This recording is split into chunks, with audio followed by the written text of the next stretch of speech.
Assalamualaikum warahmatullahi wabarakatuh. Halo teman-teman, perkenalkan nama saya Dewi Artasari Preselya dari kelas 12 MIPA 3. Jadi di video kali ini saya akan membahas materi tentang listrik statis. Kalian pernah dengar istilah listrik statis kan? Menurut kalian, apa sih listrik statis itu?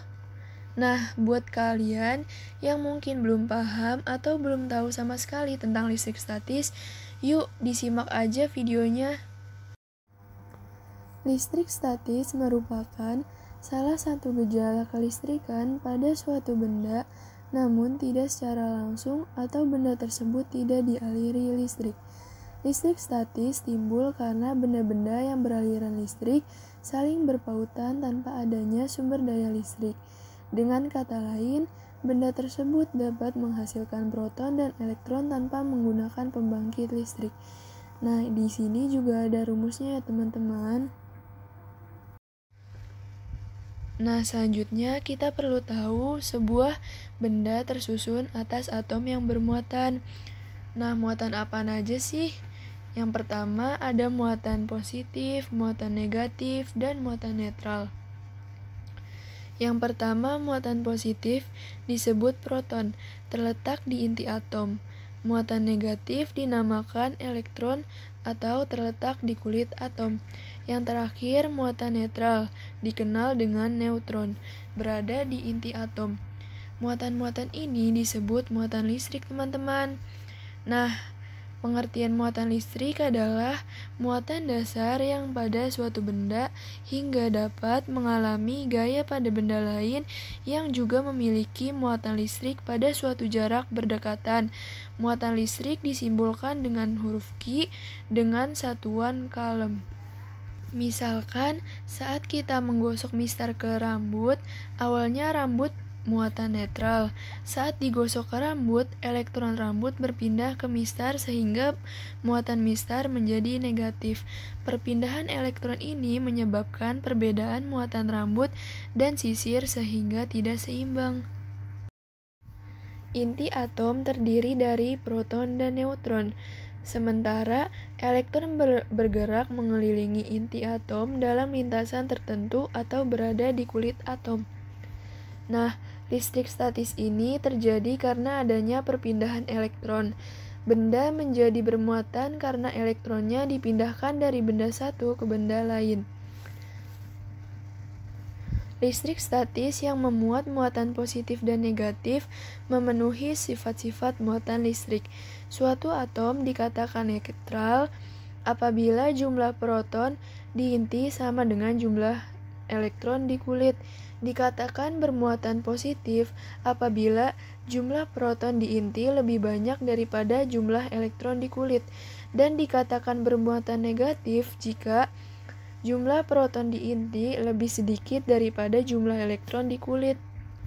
Dari sifat-sifat muatan tersebut dapat memungkinkan terjadi interaksi tersebut bisa terjadi tarik-menarik atau tolak-menolak. Nah, selanjutnya ada hukum Coulomb. Pada tahun 1785, Charles Augustin Coulomb menemukan hukum dasar tentang gaya listrik antara dua partikel bermuatan, yang berbunyi, besarnya gaya tarik-menarik atau tolak-menolak antara dua benda bermuatan listrik berbanding lurus dengan muatan masing-masing benda, dan berbanding terbalik dengan kuadrat jarak antara kedua benda tersebut. Hukum ini dikenal dengan hukum Coulomb. Hukum Coulomb ditemukan oleh ahli fisika asal Prancis yang bernama Charles Augustin de Coulomb. Coulomb melakukan penelitian mengenai gaya yang ditimbulkan oleh dua benda yang diberi muatan listrik yang dipisahkan oleh jarak tertentu. Hukum Coulomb pada dasarnya menyatakan bahwa interaksi muatan listrik yang sejenis akan tolak-menolak, sedangkan muatan yang berlainan jenis akan tarik-menarik. Misalnya, ada dua muatan Q1 dan Q2 berada pada jarak R satu sama lain dalam ruang hampa udara. Jika Q1 dan Q2 memiliki muatan yang sama, kedua muatan akan saling tolak-menolak. Jika keduanya memiliki muatan yang berbeda, kedua muatan akan saling tarik-menarik. Hukum Coulomb adalah aturan yang menjelaskan tentang hubungan antara gaya listrik dan besar masing-masing muatan listrik, di mana hukum ini menjelaskan hubungan antara gaya yang timbul antara dua titik muatan yang terpisahkan pada jarak tertentu dengan nilai muatan dan jarak pisah keduanya.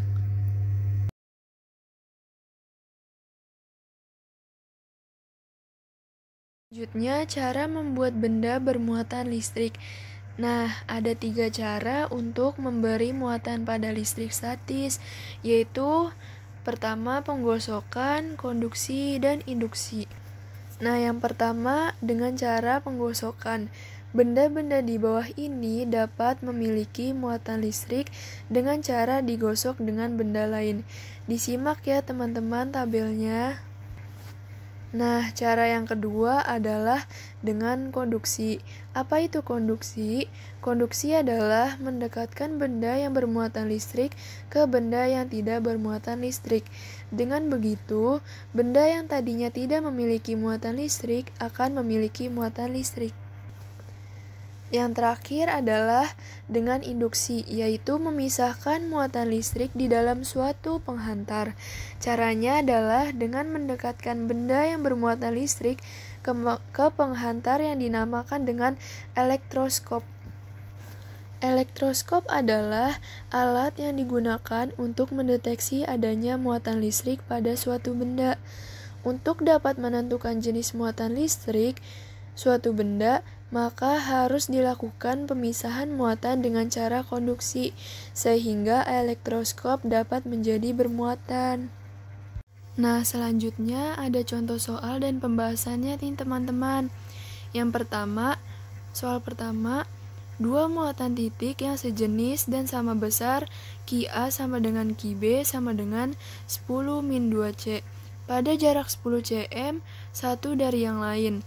Gaya tolak yang dialami kedua muatan itu dalam Newton adalah, jadi caranya pakai cara yang tadi, F sama dengan K kali Q1 kali Q2 per R kuadrat sama dengan K-nya kan sama dengan 9 kali 10 pangkat 9. Nah, kita tinggal masukin aja Q1 sama Q2 nya 10 pangkat min 2 10 pangkat min 2 per R kuadratnya sama dengan 0,1 kuadrat dikali dan dibagi, lalu hasilnya menjadi 9 kali 10 pangkat 7 Newton.